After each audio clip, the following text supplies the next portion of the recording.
네, 지난주 취임 이후 가장 낮은 국정 지지율을 보였던 문재인 대통령. 이번 주에는 대체로 하락을 멈추고 상승한 것으로 조사됐습니다. 어떤 점들이 민심에 영향을 준 걸까요? 배종찬 인사이트 KT 연구소장 그리고 양지열 변호사 두 분과 자세한 이야기 나눠보겠습니다. 어서 오십시오. 안녕하십니까? 안녕하세요. 일단 취임 후 지난주 최저치까지 국정 지지율이 떨어졌었는데요. 주 후반 가면서 이번 주 후반 가면서 조금 오르는 이런 모습을 보였습니다. 리얼미터 여론조사 그제 TBS가 의뢰했던 리얼미터 조사를 보면 대통령 국정 지지율 긍정이 3.3% 올랐고요. 부정이 2.5% 정도 떨어졌습니다. 여전히 부정이 높긴 하지만 긍정과 부정 평가가 오차 범위 내로 지금 준 모습 보실 수 있고요. 갤럽 여론조사 같이 보실까요? 네, 갤럽 여론조사도 보면은 부정 평가가 50%, 긍정 평가가 41%. 지난주에 부정 평가가 53이었는데 그보다는 격차가 많이 줄어든 이런 모습입니다. 전체적으로 봤을 때 이 여론의 흐름 어떻게 읽으십니까? 대통령의 국정수행 평가가 이제 긍정은 올라가고 부정은 내려오는 건데 여기서 중요한 것은 대통령의 지지율에 대해서 지지층들이 국정 운영을 위기로 인식할 수가 있거든요. 그렇게 되면 이제 지지층이 결집하면서 하락세가 주춤하는 모습을 보이고 있습니다. 국정 운영이 지금 위기 상황일 수 있다. 그래서 지지층이 결집하고 있다. 이렇게 보시는 거군요. 그렇죠. 그렇게 인식하는 이유는 아직 문재인 대통령이 임기 반환점을 돌지 않았습니다. 그렇다면 앞으로 남아있는 과제들이 또 공약이 상당히 많기 때문에 자칫 국정 동력이 상실될 수 있는 위기로 인식을 할 수 있는 것이거든요. 특히 이제 최근에 이 문재인 대통령과 관련된 가장 큰 이슈가 조국 장관입니다. 그러다 보니까 이럴 때일수록 지지층들은 뭉치자, 결집하자 이런 인식이 강해지면서 국정 운영을 할 수 있다. 그렇습니다. 예. 보통 집권 3년 차에 징크스가 있다고 하던데요. 이 징크스를 감안했을 때 문재인 대통령의 지지율은 지금 어느 정도입니까?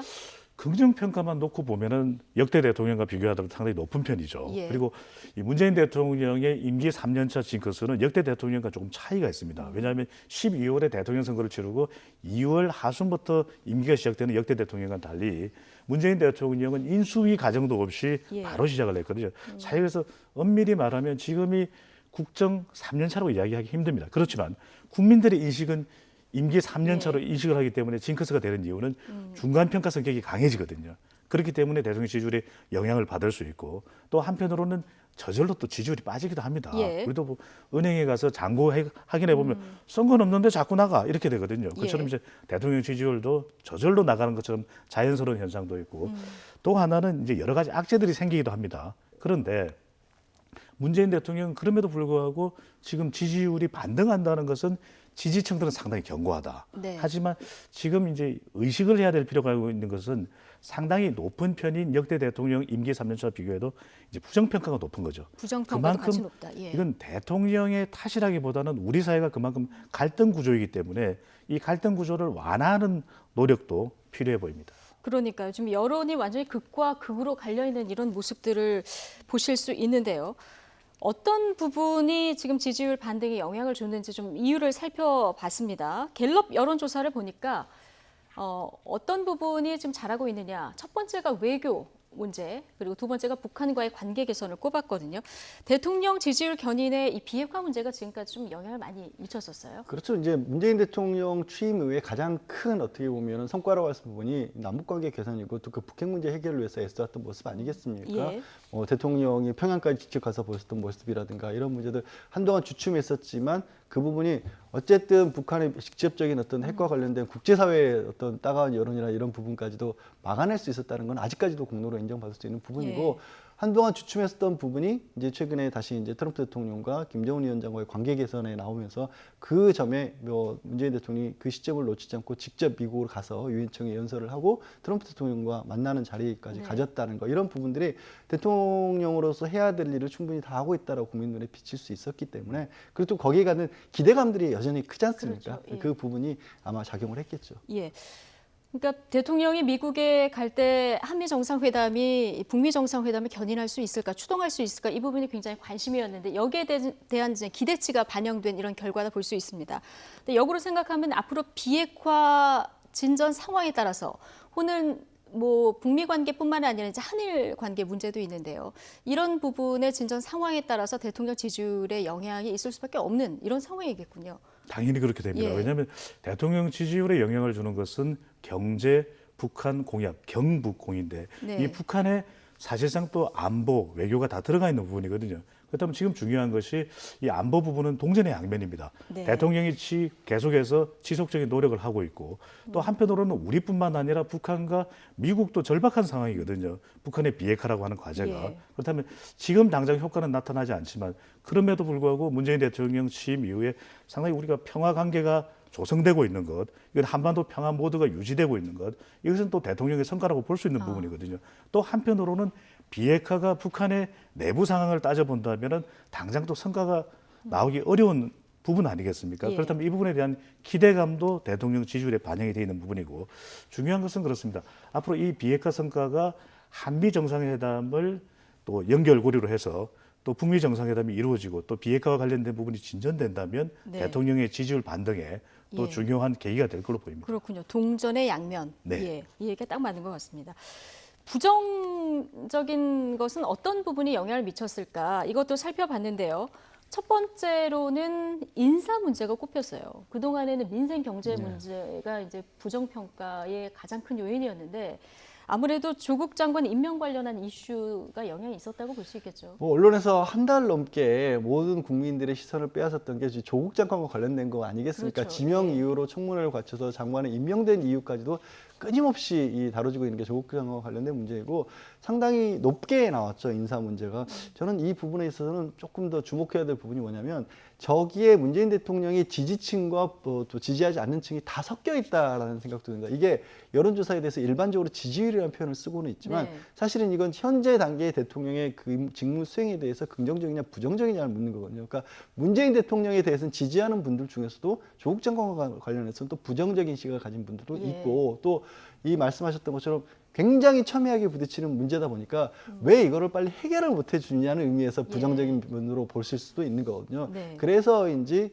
굉장히 높은 비율로 인사 문제가 30% 넘게 이 부분에 대해서 부정적이다라고 지적을 한 예. 거죠. 이 조사에 대해서 이제 좀 추가적으로 우리가 설명을 드릴 부분이 있는데 질문 자체를 이제 국정 수행에 대해서 부정적으로 본다면 그 이유는 무엇입니까?라고 물어봤기 때문에 이제 인사 문제가 부정적인 이유로 볼 수 있는데 예. 그랬던 이유가 조국 장관만의 문제는 아닐 겁니다. 그동안 이제 지속적으로 이 문재인 대통령의 공직자 인사에 대한 평가를 추세를 볼 수 있는 조사 결과도 있거든요. 그렇다면은 대통령에 대한 일종의 바람일 겁니다. 이제 국민들은 이게 대통령을 지지하든 지지하지 않든 또 공직자 인사를 조금 잘했으면 하는 그런 기대가 있거든요. 그런 예. 만큼 문재인 대통령에 대한 그 높은 기대가 좀 더 폭넓은 인사, 좀 더 문제가 없는 인사를 했으면 하는 이런 기대가 높은데 이 기대가 불일치되면은 예. 대통령의 지지율에 또 심대한 영향을 줄 수가 있습니다.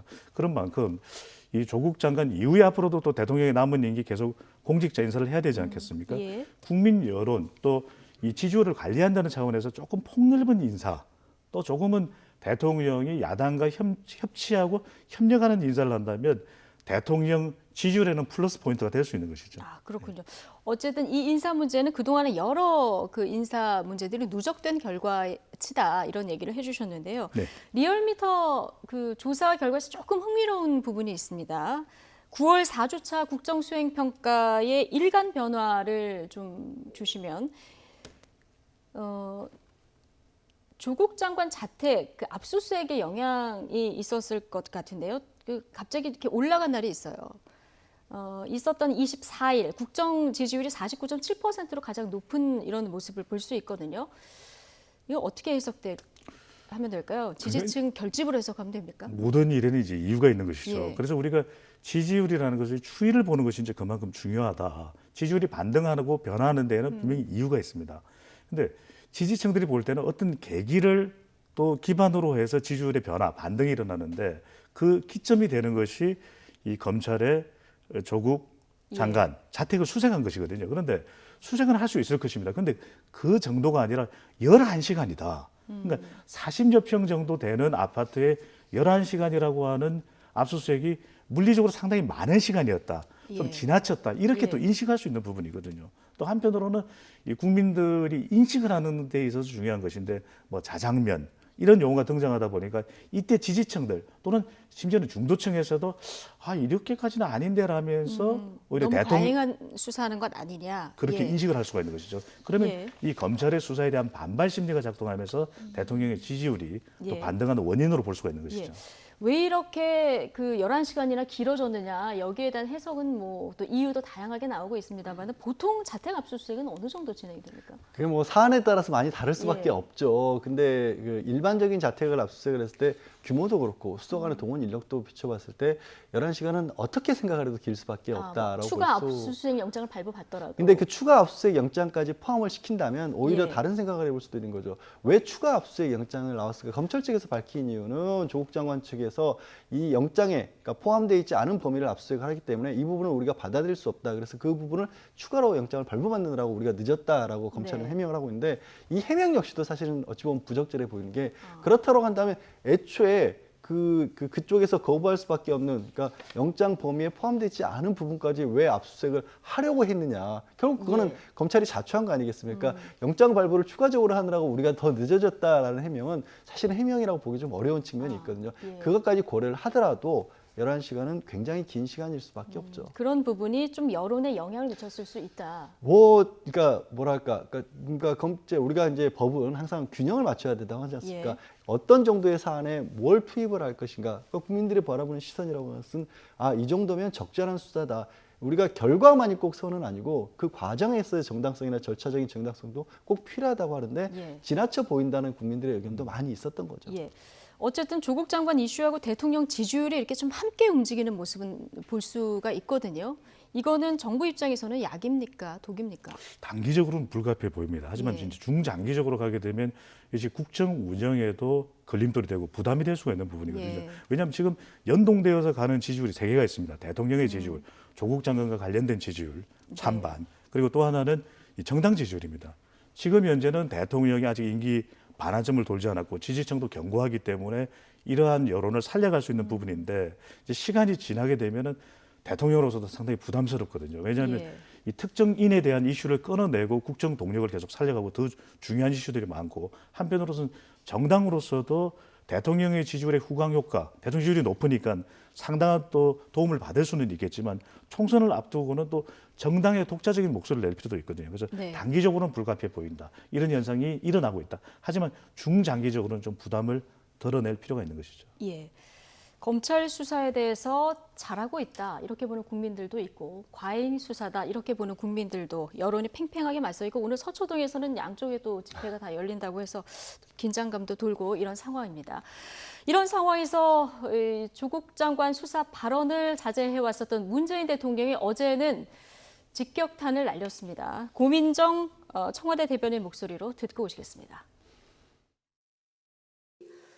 검찰은 국민을 상대로 공권력을 직접적으로 행사하는 기관이므로 엄정하면서도 인권을 존중하는 절제된 검찰권의 행사가 무엇보다 중요합니다. 검찰이 아무런 간섭을 받지 않고 전 검찰력을 기울이다시피 엄정하게 수사하고 있는데도 검찰개혁을 요구하는 목소리가 높아지고 있는 현실을 검찰은 성찰해 주시기 바랍니다. 검찰이 해야 할 일은 검찰에 맡기고 국정은 국정대로 정상적으로 운영해 나갈 수 있도록 지혜를 함께 모아주시기 바랍니다. 네. 인권을 존중하는 절제된 검찰권 행사가 무엇보다 중요하다 이런 메시지가 나왔습니다. 이 자택 11시간 압수수색이 좀 결정적이었을까요? 어떻게 보십니까? 뭐 그것도 있고 그 와중에 이제 대정부 질문 과정에서 이제 자택 압수수색 과정에서 어떤 일이 있었는지에 관해서 특히 조국 장관의 통화 문제 이런 네네. 부분도 거론이 됐었고 예. 그 이전에도 사실 이제 수사와 관련해서 피의사실 공표가 있었던 게 아니냐는 의혹도 끊임없이 나왔지 않습니까? 예. 그러니까 뭐냐면 수사를 최선을 다해서 하는 것처럼 하고 노력을 하고 있다. 그런데도 불구하고 국민들은 이 검찰이 뭔가 잘못하고 있다는 목소리도 또한 높다. 그러니까 굉장히 큰 어찌 보면 국론이 쪼개지는 효과까지도 나오고 있는데 그거를 또 그 한 중심에 검찰에 있지 않느냐. 예. 그렇다고 한다면 검찰이 뭔가 조금 더 신중하게 수사할 필요성도 있는 게 아니냐. 그리고 분명히 아까 말씀드렸지만 상당히 많은 국민들, 절반 가까운 국민들 또 반대하는 찬성하는 쪽도 있지만 이게 뭔가 좀 지나치다라는 의견들도 있지 않느냐. 왜 이런 문제들이 나올 수밖에 없도록 하느냐. 사실 검찰의 수사라고 하는 것은 굉장히 가장 중립적이어야 되는 게 검찰의 수사인데 예. 그렇지 못하다는 생각을 가진 분들도 많다는 것 자체가 이미 어느 정도는 검찰도 예. 이 대통령이 전달한 표현을 쓰자면 성찰할 필요가 있지 않겠느냐라는 부분을 지적한 네. 거죠. 이 시점에서의 대통령이 메시지를 낸 이유도 궁금하고요. 그리고 적절했는지 이 부분도 궁금합니다. 소장님 어떻게 보십니까?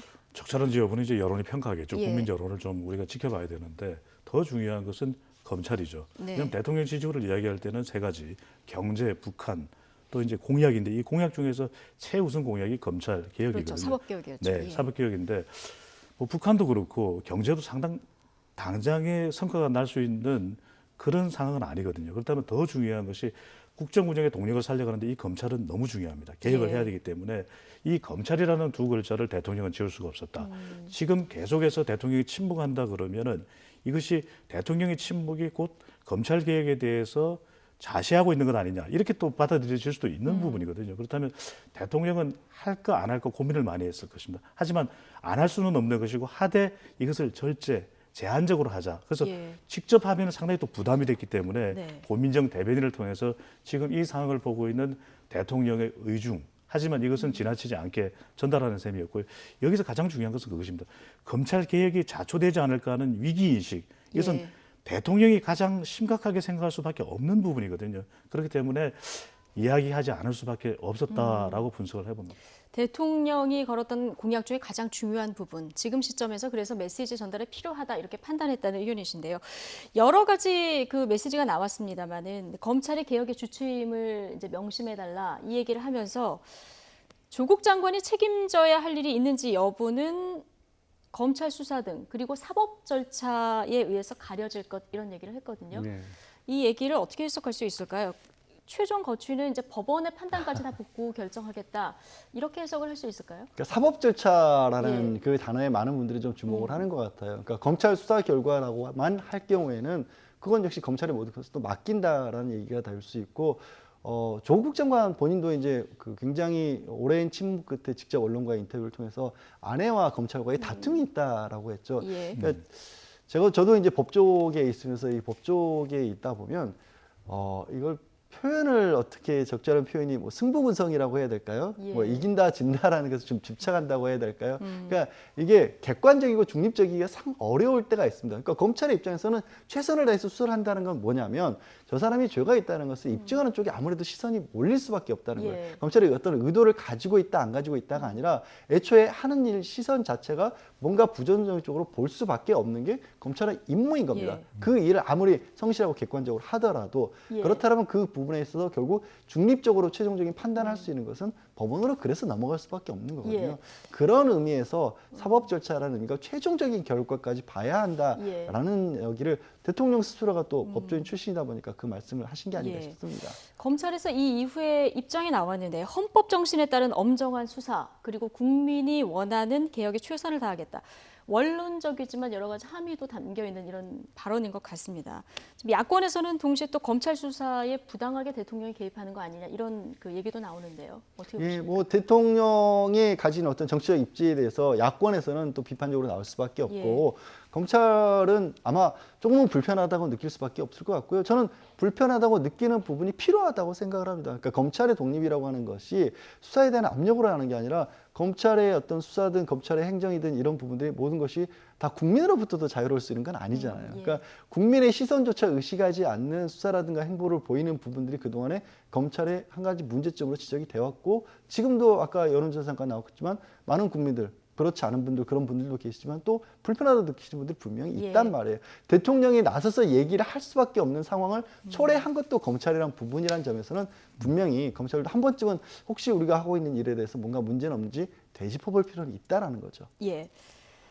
자, 그리고 조국 장관이 압수수색 당일날 여기 수사팀장과 통화를 한 사실이 알려지면서 공방이 붙고 있습니다. 이제 두 가지 문제인데 이것이 적절했느냐.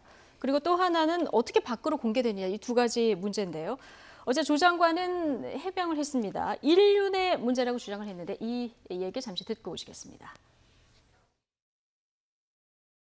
저 압수수색 당시 통화하시면서 신속하게 하라는 취지의 말씀을 여러 번 하셨는데 어제도 말씀드렸습니다. 그거는 제가 장관으로서 압수수색에 개입하거나 관여한 것이 아니라 남편으로서 아내의 건강을 배려해달라고 부탁을 드린 것입니다. 이거는 인륜의 문제입니다. 하지만 대검에서도 이걸 심각하다고 생각하고 그 당사자도 부적절하다고 느꼈다는 이야기를 했거든요. 네, 충분히 말씀드렸습니다. 네.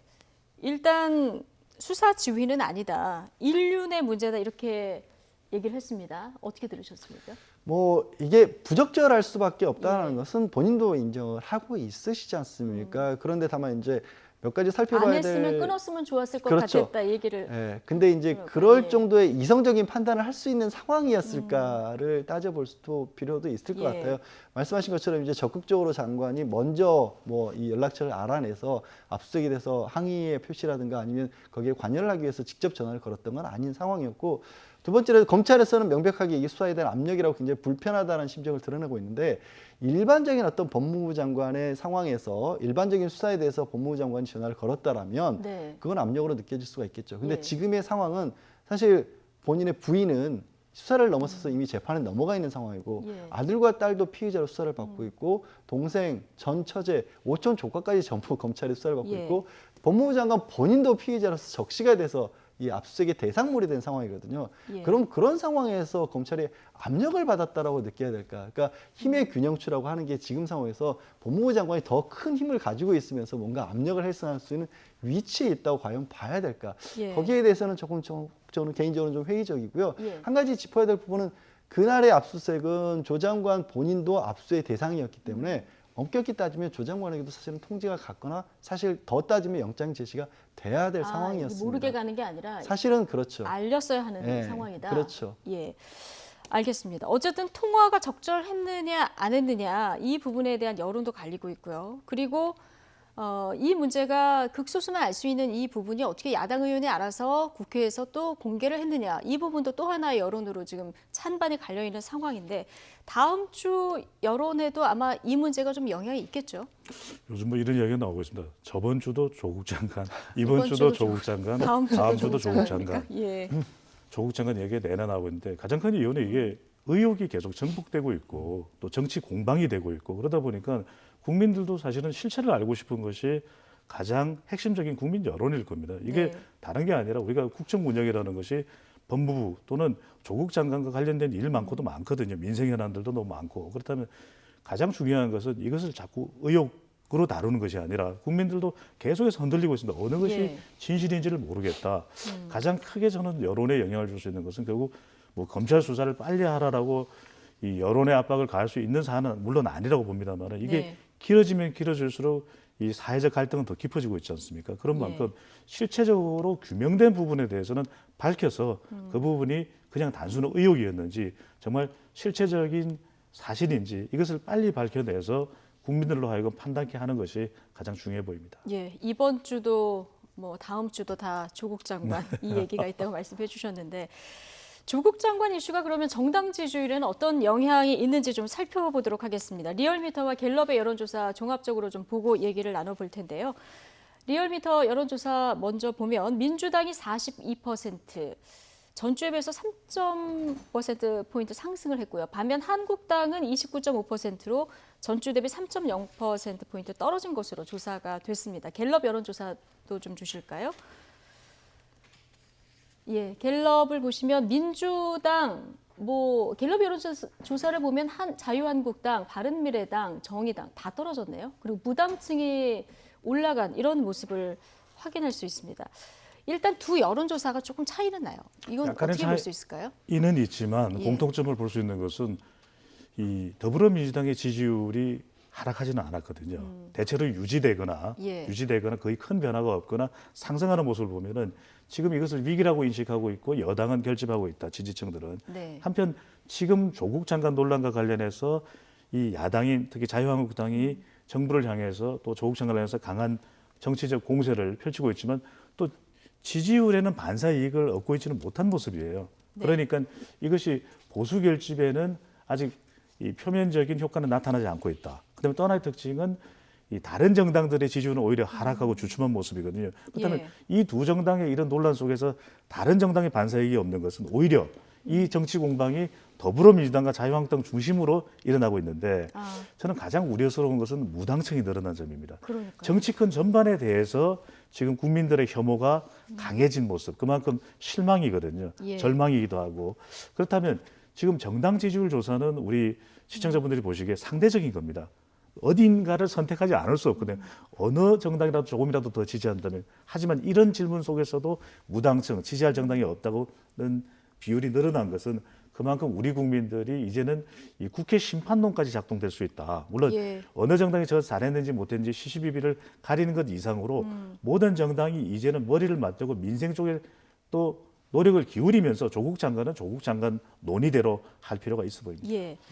국민들 무당층이 늘어난 걸 봤을 때는 정치 혐오, 국민들의 이런 인식을 볼 수 있기 때문에 국회는 국회에 할 일을 좀 하면서 해야 된다. 전체적으로 이런 얘기를 해주셨는데요. 지금 여론조사 전체 추이를 보면 이번 주는 좀 결집양상이 보입니다만은 부정평가가 굉장히 늘어난 주도 있고요. 이게 앞으로도 계속 출렁일 것 같은데 수사 상황이 어떻게 전개되느냐에 따라서 이 여론도 많이 그 영향이 있을 것 같다 생각이 듭니다. 지금 조국 장관 가족 수사가 여러 갈래로 진행이 되고 있는데 어떤 부분을 가장 주목해서 보십니까, 양지열 변호사께서? 지금 사실 검찰의 수사의 특징은 뭐 일반적인 수사 같은 경우에는 굉장히 사전 준비 단계, 그러니까 법적으로 보통 내사라고 하는 부분들을 거쳐가면서 어느 정도 확연하게 드러난 혐의들에 대해서 수사력을 집중해서 그 부분에 대해 신속하게 수사를 하고 그거에 따른 결과들이 어느 정도 나오는 그런 상황이거든요. 근데 지금 조국 장관을 둘러싼 상황은 그렇지가 않았어요. 그러니까 어떻게 보면 전방위적으로 쫙 펼쳐놓고 처음부터 끝까지 다 훑어보는 식의 수사를 하다 보니까 이게 새로운 것이 나올 때마다 정말 그런가 보다라고 또 딱 여론이 떨어졌다가 지나서 보니까 그것도 아닌 것 같다 그래서 올라갔다가 어떻게 보면 정말 검찰 수사에 따라서 국민들 입장에서도 좀 웃었다 울었다 하는 그런 상황이거든요. 그래서 근데 이제는 어느 정도 정리가 돼가고 있는 단계이고 그 정리가 돼가고 있는 단계에서 사실은 국민들도 좀 반으로 좀 쪼개진 느낌이라고 해야 될까요? 어느 정도 그러니까 부정적인 쪽으로 보는 쪽은 부정적으로 보는 쪽으로, 긍정적으로 보는 쪽은 긍정적으로 보는 쪽으로 이게 좀 정리들을 서로 머릿속에서 좀 하신 것 같습니다. 근데 그게 꼭 좋은 것만은 아닌 것으로 보여요. 저는 이게 너무나 극단적으로 나눠져 있기 때문에 꼭 좋은 의미는 아니지만 이제 더 이상은 출렁일 일은 좀 줄어들지 않을까. 다만 그게 그래서 최종적인 결론을 내는 거는 결국 대통령의 말씀을 빌자면 사법 절차인 거고 또 그 와중에 국민들도 이 어떻게 보면 다툼이 좀 뛰어든 측면이 있습니다. 양쪽 지지자들이 또 각각의 장소에서 집회도 열고 있는 그런 상황이 돼버렸거든요. 그래서 이 난국을 누가 긍정적인 새로운 아젠다로 바꿔서 끌고 나갈 수 있느냐가 사실은 정치적으로 본다라면 그 여당이나 야당이 주어진 숙제가 아닐까 싶은데 그 숙제를 풀기보다는 어떻게 보면은 수사에 등에 올라타서 그 어떤 반사이익을 얻으려는 모습을 아직까지는 국민들이 보기 때문에 그래서 말씀하신 것처럼 아유 정치권에 대해서 우리 기대할 거 없네라는 무당층이 오히려 늘어난 게 아닌가 싶습니다. 그러니까요.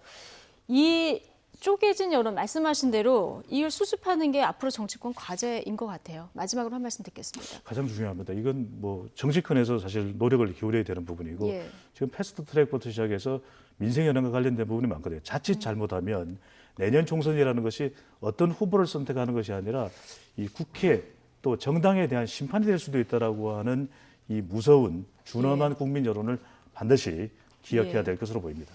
곧 국감인데 국감도 지금 증인 채택 문제로 난항을 겪고 있어서 여기도 자칫 또 조국 공방을 하다가 끝나지 않을까. 국민들은 사실 국회에서 여러 가지 일을 해줬으면 좋겠는데 이런 부분에 좀 우려가 큰 것 같습니다. 배종찬 인사이트 KT 연구소장, 양지열 변호사 오늘 두 분과 함께했습니다. 고맙습니다.